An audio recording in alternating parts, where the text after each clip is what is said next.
நீதிமன்ற விசாரணைகள் இப்படித்தான் இருக்கும் என்பதை பல்வேறு திரைப்படங்களில் பலர் அறிந்திருப்பார்கள். ஆனால் நீதிமன்ற வரலாற்றிலேயே முதன்முறையாக நீதிமன்ற விசாரணை அனைத்து தொலைக்காட்சிகளிலும் நேரடி ஒளிபரப்பு செய்யப்பட்டுள்ளது. ஏராளமான வழக்கு விசாரணைகள் சர்வசாதாரணமாக நடைபெற்று வரும் நிலையில் நேரடி ஒளிபரப்பு செய்யும் அளவிற்கு முக்கியத்துவம் பெற்ற வழக்கு என்ன? இப்பொழுது பார்க்கலாம்.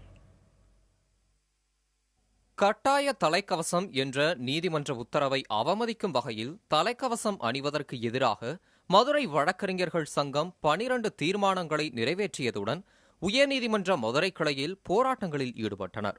இது தொடர்பாக அச்சங்கத்தின் மதுரை வழக்கறிஞர் சங்க தலைவர் தர்மராஜ் மற்றும் செயலாளர் ராமசாமி ஆகியோர் மீது தொடுக்கப்பட்ட நீதிமன்ற அவமதிப்பு வழக்கு சென்னை உயர்நீதிமன்றத்தில் இன்று நேரடி ஒளிபரப்புடன் விசாரிக்கப்பட்டது. நீங்க அந்த ரெசல்யூஷனை நீங்க தனிப்பட்ட முறையில் பண்ணலங்கிறீங்க. அப்படி சொல்றீங்களா? எப்படி சொல்றீங்க? ஆனா நீங்க எப்படி பிரசிடென்டா பண்ணீங்களா? நீங்க கைது போட்டீங்க. அதுக்கு உங்களுக்கு உடன்பாடு உண்டா இல்லையா? சொல்லுங்க, துணிவா சொல்லுங்க.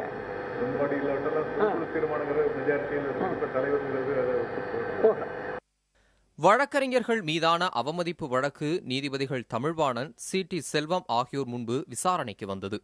விசாரணையின் போது உயர்நீதிமன்ற மதுரை கிளையை ஏன் சிறிது காலம் மூடக்கூடாது என வினவிய நீதிபதிகள் உயர்நீதிமன்ற தலைமை நீதிபதி வழக்கறிஞர்களுக்கான செயல்பாட்டு நெறிமுறைகளை உருவாக்க வேண்டும் என்று கூறினர்.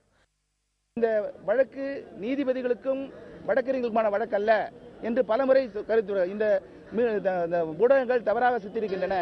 ஏதோ நீதிபதிகளுக்கும் வழக்கறிஞர்களுக்கும் பிரச்சனை சித்தரிக்கின்ற சொன்னார்கள். ஆகவே இது நீதிபதிகளுக்கும் வழக்கறிஞருமான பிரச்சனை என்பதை தெளிவுபடுத்தியிருக்கிறார்கள். எனவே சுமூகமான சூழ்நிலை உருவாவதற்கான வாய்ப்பு இருக்கிறது.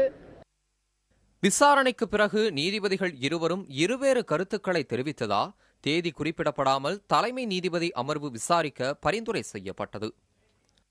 மாண்புமிகு நீதியரசர் தமிழ்வாணன் அவர்கள் இந்த அவமதிப்பு வழக்கு ஒரு முழு அமர்வு விசாரிக்க வேண்டும்.